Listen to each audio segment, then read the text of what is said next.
देखिए, आप लोग कहते थे कि सर लूसेंट बुक से टॉपिक वाइज क्लास लाइए, तो आप सभी को बता दें कि लूसेंट बुक से टॉपिक वाइज क्लास आज से शुरू हो गया है। अगर आप लोगों का रिस्पांस अच्छा रहा तो डेली क्लास होगा और 1 महीने के अंदर हम लोग लूसेंट बुक को ख़त्म करने की कोशिश करेंगे, समझे कि नहीं।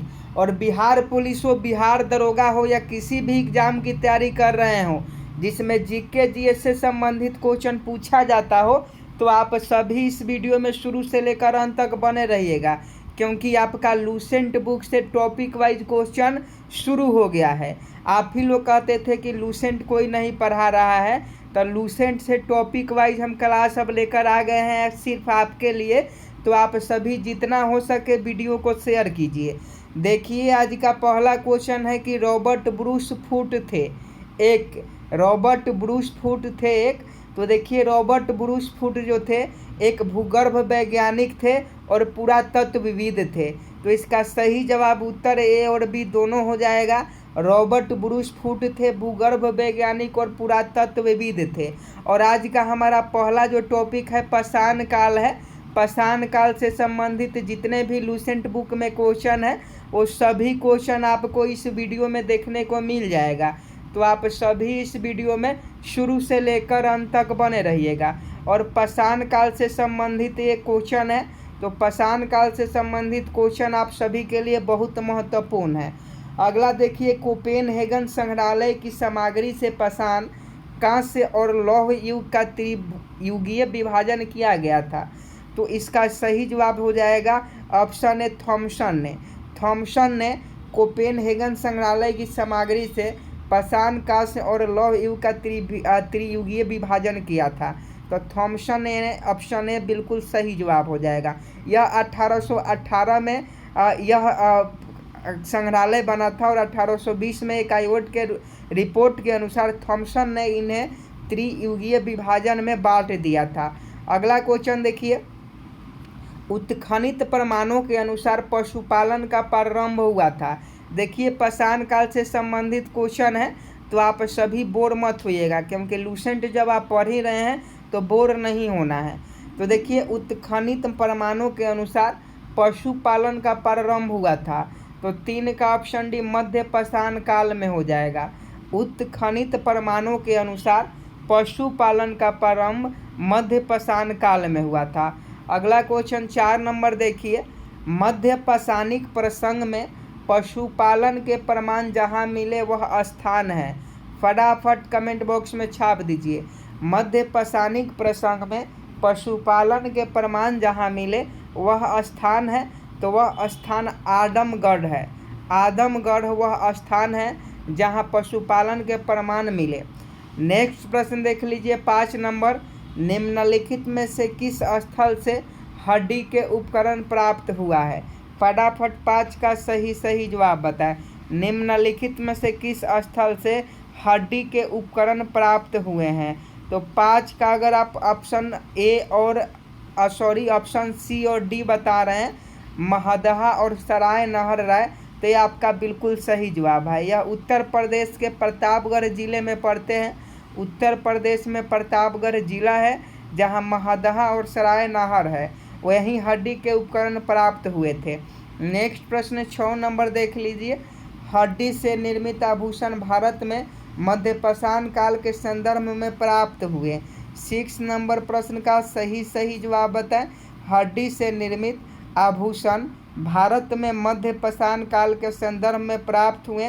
तो 6 का अगर आप ऑप्शन है सराय नाहर राय से और चौपानी मांडो से बता रहे हैं, तो आपका बिल्कुल सही जवाब है। अगला क्वेश्चन देखिए, एक ही कब्र से 3 मानव कंकाल निकाले गए थे। फटाफट कमेंट बॉक्स में छाप दीजिए कि 7 नंबर प्रश्न का सही जवाब क्या हो जाएगा। एक ही कब्र से 3 मानव कंकाल निकाले गए थे। तो 7 का अगर आप ऑप्शन बी दमदमा से बता रहे हैं, तो आपका बिल्कुल सही जवाब है। दमदमा से एक ही कब्र से 3 मानव कंकाल निकाले गए थे। 8 नंबर क्वेश्चन देख लीजिए और फटाफट सही जवाब बताइएगा। लूसेंट बुक से पाषाण काल हम लोग का टॉपिक है। 8 नंबर देखिए, खदानों की कृषि सर्वप्रथम प्रारंभ हुई थी। फटाफट सही जवाब छाप दीजिए। तो 8 का सी पूरा पाषाण काल में हो जाएगा। खदानों की कृषि सर्वप्रथम प्रारंभ हुई थी, तो पूरा पाषाण काल में प्रारंभ हुई थी। अगला क्वेश्चन देखिए, भारत में मानव का सर्वप्रथम साक्ष्य कहाँ मिलता है? तो यह आपका नर्मदा घाटी में मिलता है। यह देख लीजिए, सभी क्वेश्चन किसी न किसी एग्जाम में पूछा गया है। तो फटाफट बताइएगा कि भारत में मानव का सर्वप्रथम साक्ष्य नर्मदा घाटी से मिलता है। अगला प्रश्न देखिए 10 नंबर, प्रथम मानव जीवाश्म भारत की किस नदी घाटी से प्राप्त हुआ है? यह 66वीं बीपीएससी प्री के एग्जाम में पूछा गया है 2020 में कि प्रथम मानव जीवाश्म भारत की किस नदी घाटी से प्राप्त हुआ था। तो 10 का अगर आप ऑप्शन सी नर्मदा घाटी बता रहे हैं तो आपका बिल्कुल सही जवाब है। अगला क्वेश्चन देखिए 11 नंबर कि मानव द्वारा सर्वप्रथम प्रयुक्त अनाज कौन था? ये भी क्वेश्चन यूपी पीसीएस में पूछा गया है। तो फटाफट बताइएगा कि मानव द्वारा सर्वप्रथम प्रयुक्त अनाज कौन था? तो जौ आपका बिल्कुल सही जवाब हो जाएगा। मानव द्वारा सर्वप्रथम प्रयुक्त अनाज कौन था? जौ था। अगला क्वेश्चन देख लीजिए, अगला क्वेश्चन आपके मोबाइल स्क्रीन पर कि भारतीय उपमहाद्वीप में कृषि के प्राचीनतम साक्ष्य प्राप्त हुए हैं। 12 नंबर प्रश्न का सही जवाब बताएं। तो इसका सही जवाब ऑप्शन बी लहुरा देव से हो जाएगा। भारतीय उपमहाद्वीप में कृषि के प्राचीनतम साक्ष्य जो है लहुरा देव से प्राप्त हुए हैं। अगला क्वेश्चन देख लीजिए, भारतीय उपमहाद्वीप में कृषि के प्राचीनतम साक्ष्य प्राप्त हुए हैं। तो यह आपका मेहरगढ़ से प्राप्त हुआ है। भारतीय उपमहाद्वीप में कृषि के प्राचीनतम साक्ष्य मेहरगढ़ से प्राप्त हुआ है। अगला क्वेश्चन देख लीजिए, भारतीय उपमहाद्वीप में कृषि के प्राचीनतम साक्ष्य कहाँ से प्राप्त हुए हैं? तो भारतीय उपमहाद्वीप में कृषि के प्राचीनतम साक्ष्य जो है मेहरगढ़ से प्राप्त हुए हैं। तो मेहरगढ़ आपका बिल्कुल सही जवाब हो जाएगा। देखिए, लूसेंट से हम लोग पाषाण काल देख रहे हैं। तो आप चाहते हैं कि डेली क्लास हो तो आप कमेंट बॉक्स में बताइएगा कि सर ऐसे ही डेली क्लास आप लाएँ टॉपिक वाइज। अगला क्वेश्चन देख लीजिए, नवपाषाण युग में भारतीय उपमहाद्वीप के उत्तर पश्चिमी क्षेत्र में निम्नलिखित में से किस स्थान पर कृषि के अभ्युदय की प्रारंभिक प्रमाण प्राप्त हुआ है? तो 15 का देख लीजिए, फटाफट सही जवाब बताएं। तो 15 का ऑप्शन बी मेहरगढ़ आपका बिल्कुल सही जवाब हो जाएगा। अगला प्रश्न 16 नंबर देख लीजिए, भारत में पशुपालन एवं कृषि के प्राचीनतम साक्ष्य कहाँ से प्राप्त हुए? 64वीं बीपीएससी का जो एग्ज़ाम 2018 में हुआ था उसमें एक क्वेश्चन पूछा गया था कि भारत में पशुपालन एवं कृषि के प्राचीनतम साक्ष्य कहाँ से प्राप्त हुए हैं। तो यह इसका सही जवाब ऑप्शन ही हो जाएगा, उपयुक्त में से कोई नहीं या उपयुक्त में से एक से अधिक। मेहरगढ़ में प्राप्त हुआ था, उसके बाद दम्ब सांदात से प्राप्त हुआ था। तो इसका सही जवाब ऑप्शन ई हो जाएगा। अगला क्वेश्चन देखिए, उस स्थल का नाम बताइए जहाँ से प्राचीनतम अस्थायी जीवन के प्रमाण मिले हैं। ये देख लीजिए, ये भी क्वेश्चन पूछा गया है कि उस स्थल का नाम बताइए जहाँ से प्राचीनतम अस्थायी जीवन के प्रमाण मिले हैं। तो 17 का अगर आप ऑप्शन बी किली गुल मोहम्मद बता रहे हैं तो आपका बिल्कुल सही जवाब है। अगला क्वेश्चन देख लीजिए, निम्नलिखित में से किन स्थानों से मध्य पाषाण काल में पशुपालन के प्रमाण मिले हैं? 18 का सही जवाब बताएं। निम्नलिखित में से किन स्थानों से मध्य पाषाण काल में पशुपालन के प्रमाण मिले हैं? तो बागोर आपका बिल्कुल सही जवाब हो जाएगा। बागोर जो है यह मध्य प्रदेश के होशंगाबाद के निकट है। आदमगढ़ पुरास्थल और राजस्थान भीलवाड़ा के ज़िले में स्थित बागोर से मिलते हैं। आगे देख लीजिए, ये 44वीं बीपीएससी में पूछा गया है कि निम्नलिखित में से किसको चालकोलिथिक युग भी कहा जाता है। 19 नंबर प्रश्न का सही जवाब बताएं। निम्नलिखित में से किसको चालकोलिथिक युग भी कहा जाता है? तो ताम्रपाषाण युग को चालकोलिथिक युग भी कहा जाता है। 19 का ऑप्शन सी बिल्कुल सही जवाब हो जाएगा।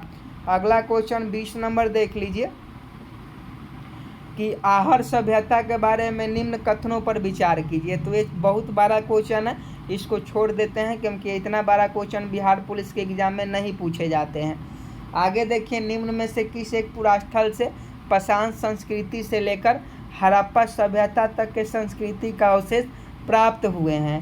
तो 21 का अगर मेहरगढ़ बता रहे हैं तो आपका बिल्कुल सही जवाब है। यहाँ पुरास्थल से पाषाण संस्कृति से लेकर हड़प्पा सभ्यता तक के सांस्कृतिक अवशेष प्राप्त हुए हैं। अगला क्वेश्चन देखिए, नौदा टोली का उत्खनन किसने किया था? तो HD संकालिया ने। HD संकालिया ने नौदा टोली का उत्खनन किया था। अगला क्वेश्चन देख लीजिए, अगला क्वेश्चन आपके मोबाइल स्क्रीन पर है। नौदा टोली किस राज्य में अवस्थित है? नौदा टोली किस राज्य में स्थित है? तो यह आपका मध्य प्रदेश राज्य में स्थित है। अगला क्वेश्चन देखिए, बृहत्ता पाषाण स्मारकों की पहचान की गई है। 24 का सही जवाब बताएं कि बृहत्ता पाषाण स्मारकों की पहचान की गई है। तो 24 का ऑप्शन में मृतक को दफनाने के स्थान के रूप में इसका बिल्कुल सही जवाब हो जाएगा। अगला क्वेश्चन देखिए, राख का टीला निम्नलिखित में से किस नौपसानिक स्थल से संबंधित है? राख का टीला, याद रखिएगा, राख का टीला निम्नलिखित में से किस नौपसानिक स्थल से संबंधित है? तो आपका संगनकलू से बिल्कुल सही जवाब है। अगला क्वेश्चन देखिए, भीमबेटका किसके लिए प्रसिद्ध है? बिहार पुलिस के एग्जाम में ऑलरेडी पूछा गया है कि भीमबेटका किसके लिए प्रसिद्ध है। तो गुफाओं के शैल चित्र के लिए प्रसिद्ध है। भीमबेटका किसके लिए प्रसिद्ध है? गुफाओं के शैल चित्र के लिए। अगर आपका इस क्लास पर रिस्पॉन्स अच्छा रहा तो प्रतिदिन आपको एक क्लास इसमें लूसेंट का जरूर देखने को मिल जाएगा। आगे देखिए, निम्न में कौन सा स्थल प्रागैतिक ऐतिहासिक चित्रकला के लिए प्रसिद्ध है? फटाफट 27 का सही जवाब बताएं। तो 27 का अगर आप ऑप्शन बी बता रहे हैं, भीमबेटका जो है एक प्रागैतिहासिक चित्रकला के लिए प्रसिद्ध है। तो भीमबेटका आपका बिल्कुल सही जवाब हो जाएगा। अगला क्वेश्चन देखिए, भीमबेटका की गुफाएं कहाँ स्थित है? तो भीमबेटका की गुफाएं अब्दुल्लागंज रायसेन में स्थित है। अगला क्वेश्चन देखिए, भारत में किस शिलाक्षर से सर्वाधिक चित्र प्राप्त हुए? तो भीमबेटका से भारत में सर्वाधिक चित्र जो है प्राप्त हुए। अगला क्वेश्चन देखिए, निम्नलिखित में से किस भारतीय पुरातत्ववेत्ता ने पहली बार भीमबेटका गुफा को देखा और उसके शैल चित्रों के प्रागैतिहासिक महत्व की खोज की? तो 30 का BS वांकाकर बता रहे हैं। तो अब बिल्कुल सही जवाब है, BS वांकाकर ने सबसे पहले भीमबेटका गुफा को देखा।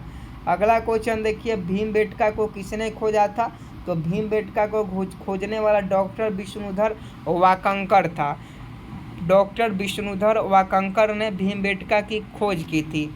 अगला क्वेश्चन देखिए, गैरिक मृदभांड पात्र का नामकरण हुआ था। गैरिक मृदभांड पात्र तो हस्तिनापुर में। गैरिक मृदभांड पात्र का नामकरण हस्तिनापुर में हुआ था। अगला क्वेश्चन देखिए, बिहार पुलिस के लिए हम लोग लूसेंट से भारतीय इतिहास में पाषाण काल देख रहे हैं। अगला क्वेश्चन देखिए, ताम्रसम काल में महाराष्ट्र के लोग मृतकों के घर के फर्श के नीचे किस तरह रखकर दफनाते थे? तो यह उत्तर से दक्षिण की ओर। ताम्रसम काल में महाराष्ट्र के लोग मृतकों को घर के फर्श के नीचे रखकर उत्तर से दक्षिण की ओर दफनाते थे। अगला क्वेश्चन देखिए, निम्नलिखित में से किस स्थल से मानव कंकाल के साथ कुत्ते का कंकाल भी सावधान से प्राप्त हुआ है? तो देखिए, ये जो था यह बुर्ज होम से मानव कंकाल के साथ कुत्ते का कंकाल भी सावधान में प्राप्त हुआ है। अगला क्वेश्चन देखिए, निम्नलिखित में से किस स्थान पर मानव के साथ कुत्ते को दफनाए जाने का साक्ष्य मिला? तो यह बुर्ज होम में कुत्ते के साथ मानव को भी दफनाया गया था। अगला प्रश्न देखिए, गर्त आवास के साक्ष्य प्राप्त हुए? तो ये भी बुर्ज होम से प्राप्त हुए। गर्त आवास के साक्ष्य कहाँ से प्राप्त हुए? बुर्ज होम से प्राप्त हुए। अगला क्वेश्चन देख लीजिए, मिलान करना है, छोड़ देते हैं इसको, नेक्स्ट क्वेश्चन की ओर बढ़ते हैं। विंध्य क्षेत्र के किस शिलाक्षर से सर्वाधिक मानव कंकाल मिले हैं? तो ये आपका लेखहिया हो जाएगा। लेखहिया जो विंध्य क्षेत्र का एक शिलाक्षर था, वहाँ मानव कंकाल सबसे अधिक मिले थे। अगला क्वेश्चन देख लीजिए 40 नंबर आपके मोबाइल स्क्रीन पर। भारतीय पुरातत्व सर्वेक्षण निम्नलिखित विभाग मंत्रालय में से किसका संलग्न कार्यालय है? तो भारतीय पुरातत्व सर्वेक्षण ये जो है यह संस्कृति मंत्रालय में से एक है। संस्कृति मंत्रालय के अंतर्गत भारतीय पुरातत्व सर्वेक्षण विभाग आता है, जिसे हम लोग आर्कियोलॉजिकल सर्वे ऑफ इंडिया कहते हैं। यह एक संस्कृति मंत्रालय के अधीन का एक विभाग है। आगे देखिए, भारतीय पुरातत्व का जनक किसे कहा जाता है? तो भारतीय पुरातत्व का जनक अलेक्जेंडर कनिंघम को कहा जाता है। तो अलेक्जेंडर कनिंघम आपका बिल्कुल सही जवाब हो जाएगा। अगला क्वेश्चन देखिए, राष्ट्रीय मानव संग्रहालय कहाँ पर है? राष्ट्रीय मानव संग्रहालय कहाँ पर है? तो ये आपका भोपाल में है। भोपाल में राष्ट्रीय मानव संग्रहालय स्थित है। अगला क्वेश्चन देख लीजिए। अगला क्वेश्चन आपके मोबाइल स्क्रीन पर। तो पाषाण काल में 42 क्वेश्चन ही था। पाषाण काल में 42 क्वेश्चन था। कल का जो हम लोग का अगला टॉपिक होगा सैंधव सभ्यता एवं संस्कृति होगा। ये लूसेंट बुक से है। सैंधव सभ्यता एवं संस्कृति हमारा अगला टॉपिक है। तो अगर इस वीडियो पर आप सभी का प्यार बना रहा, अच्छा रिस्पॉन्स आया और आप चाहते हैं कि इस लूसेंट सीरीज को कंटिन्यू रखा जाए, तो आप कमेंट बॉक्स में हमें ज़रूर बताइएगा कंटिन्यू रखने के लिए। और आपको बता दें कि बिहार पुलिस के लिए शाम में 6 बजे क्लास हो रहा है, सुबह में 10 बजे क्लास हो रहा है, और आपका लूसेंट क्लास भी ये आपको बीच बीच में देते रहेंगे। तो आप लूसेंट पढ़ना चाहते हैं 1 महीना में, तो आप इस क्लास को कंटिन्यू रखने के लिए बोलिए, हम कंटिन्यू रखेंगे। तो अगला टॉपिक सैंधव सभ्यता एवं संस्कृति होने वाला है। तो आप इस टॉपिक को पढ़ के आएँ। चैनल को अभी तक सब्सक्राइब नहीं किए हैं तो चैनल को सब्सक्राइब कर बेल आइकन को प्रेस करें। जय हिंद, जय भारत।